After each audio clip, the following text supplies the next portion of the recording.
Bonjour et bienvenue chères audacieuses dans ce podcast Oser une autre voie. Il est fait pour vous si vous êtes perfectionniste, si vous dites toujours oui aux autres et si vous les passez toujours en premier. Il sera disponible dès 6h du matin le vendredi, d'une durée d'environ 15-20 minutes avec parfois des invités ou des exercices. Et moi, je suis Sophie Ham, magnétiseuse et bibliocoach à distance, où je vous parlerai d'hygiène de vie, de développement personnel, de connaissance de soi, de livres, ainsi que de mon expérience, pour que vous aussi vous osiez vous mettre en priorité, vous osiez prendre soin de vous et vous osiez passer à l'action. Alors, bonne écoute et je vous retrouve de suite pour un nouvel épisode. Bonjour les audacieuses, comment allez-vous aujourd'hui? J'espère que bien, que vous continuez à prendre soin de vous, même si pendant ces dernières semaines on a beaucoup parlé de nouveaux outils pour mieux se connaître ou comment avoir une nouvelle activité, une nouvelle corde à son arc comme le podcast tout en se respectant et en prenant soin de soi. J'avais envie de vous faire un solo et surtout de m'assurer que vous preniez toujours soin de vous, qu'à force d'avoir des éléments supplémentaires, découvertes, des déclics, vous prenez de plus en plus soin de vous, que vous vous mettez en priorité. Et si c'est toujours difficile, comme toujours, beaucoup de douceur, d'indulgence et de bienveillance envers vous-même. Acceptez-vous, prenez le temps, regardez pourquoi cela coince et petit à petit, les déclics viendront. Vous pourrez les ajuster. Comme toujours, si j'y suis arrivée, vous pouvez y arriver. Et pour moi, cela ne s'est pas fait non plus en un jour. Donc, aujourd'hui, pour ce court épisode, cette halte, j'avais très envie de vous partager comment on peut prendre soin de soi en vacances, séjours organisés. Et oui, car c'est l'été, les vacances arrivent. Peut-être que pour certaines, c'est là bientôt dans la semaine qui vient. Pour d'autres, ce sera qu'au mois d'août. Mais peu importe, je vais vous partager mes 3 astuces et comment j'ai réussi, même sur un voyage organisé, de prendre du temps pour moi et de maintenir ces rituels. Alors, premièrement, j'ai défini les 3 moments que j'avais besoin pour moi et que je devais garder, conserver, quelle que soit l'organisation, la journée et ce que l'on allait faire. Premièrement, c'était un temps de méditation et de pouvoir écouter des audios, car j'avais commencé un protocole que je devais encore continuer sans interruption, et donc j'avais besoin d'un temps pour moi, de pouvoir profiter pleinement de ce nouveau protocole que je teste pour vraiment le faire dans les meilleures conditions et surtout parce que ça fait partie de moi, j'avais besoin d'un temps pour moi. Donc ça, c'est un temps que j'ai défini et vous le verrez, forcément, c'était plutôt le matin au moment du réveil. Ensuite, il y avait toujours un temps de lecture, car, comme vous le savez, ça fait partie de mes plaisirs, c'est des moments de ressources. Et en voyage organisé, il y a plein de choses à voir, il y a plein de monde, il y a plein d'informations, c'est génial, j'adore cela, mais même si je suis générateur, manifesteur, j'ai quand même aussi besoin de temps pour moi en solo. Et enfin, je voulais pouvoir aussi flâner, contempler, savourer, prendre le temps, même si souvent en voyage organisé, c'est synonyme un peu de course de temps définie, délimitée, où on ne peut pas aller forcément à son rythme.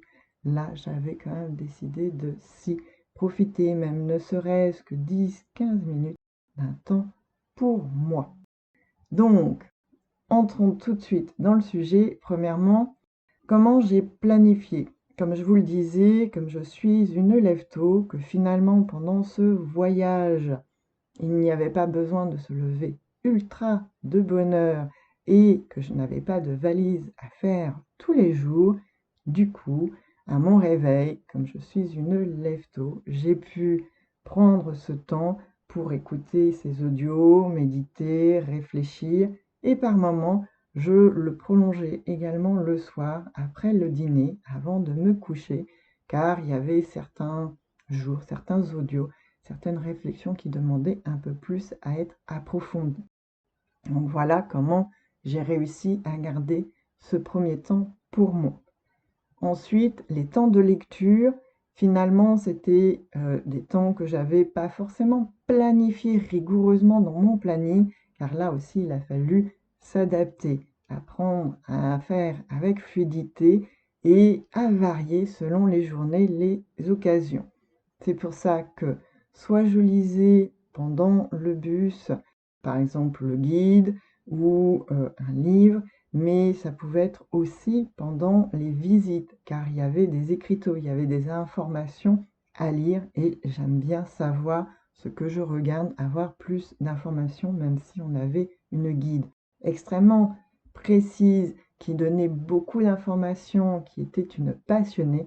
Il y avait certains éléments que l'on pouvait découvrir seul en lecture et parfois si je n'avais pas le temps, je pouvais faire une capture d'écran avec mon téléphone pour pouvoir lire le soir ou à un autre moment les informations sur l'église qu'on venait de voir ou un autre monument.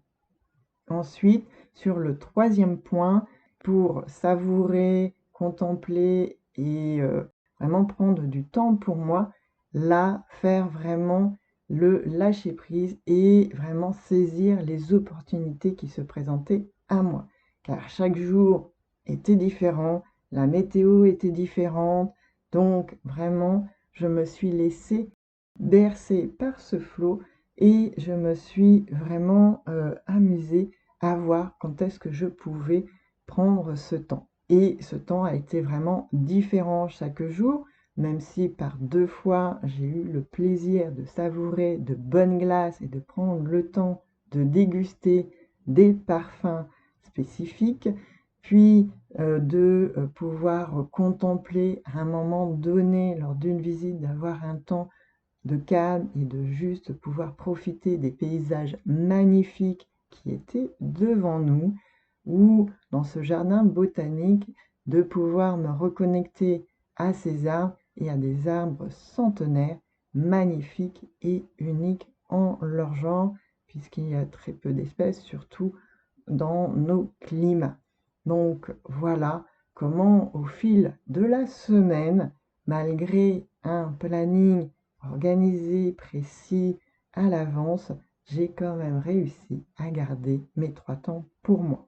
Donc, pour vous aussi, pendant vos vacances, avant d'aller en vacances, prenez ce temps pour définir le nombre de temps que vous voulez pour vous. Ça peut être 3, ça peut être 6, peu importe, ça ne peut être que 2, car selon aussi le temps que vous voulez y consacrer, par exemple, si vous voulez prendre un massage, si vous voulez faire une retraite, forcément, ce ne sera pas le même temps que si vous faites, comme moi, un temps de lecture, de méditation et de contemplation, par exemple.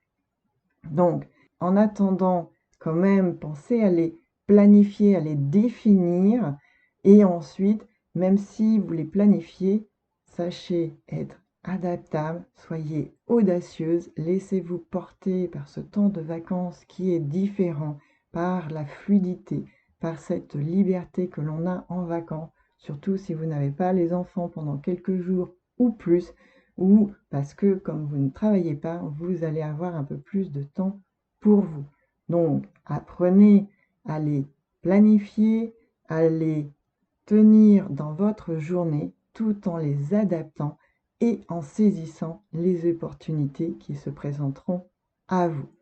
Donc, je vous souhaite de magnifiques vacances pour celles qui partent déjà. Profitez pleinement de ce temps de pause. Profitez-en aussi selon votre design humain pour prendre plus de temps pour vous, surtout si vous êtes manifesteur, projecteur ou réflecteur. Si vous n'avez pas eu non plus le temps de pouvoir tester votre chronotype, votre rythme biologique, ça peut être l'occasion, surtout si vous êtes seul, sans enfant et sans rythme organisé comme moi, de voir à quelle heure vous vous levez naturellement, à quelle heure vous avez envie et vous commencez à avoir sommeil pour voir et apprendre à mieux vous connaître, à savoir quels sont les temps les plus adaptés pour vous, selon les temps que vous voulez prendre pour vous et les pratiques que vous voulez mettre en place.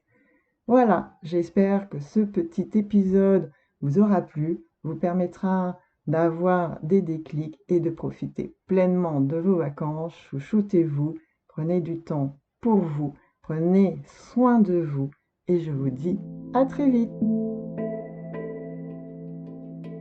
Et voilà, chers audacieux, c'est fini pour aujourd'hui et je vous remercie pour votre écoute. Prenez le temps de descendre du train ou, si vous pouvez, restez-y encore quelques instants. J'espère que ce moment entre nous vous a plu et si c'est le cas, abonnez-vous au podcast, laissez-moi un commentaire et ou 5 étoiles sur votre plateforme préférée. Partagez-le aussi autour de vous. Vous pouvez également me retrouver sur mon site web ou par mail. Vous avez toutes mes coordonnées en dessous de l'épisode dans la partie description. Et en attendant le prochain épisode, prenez soin de vous.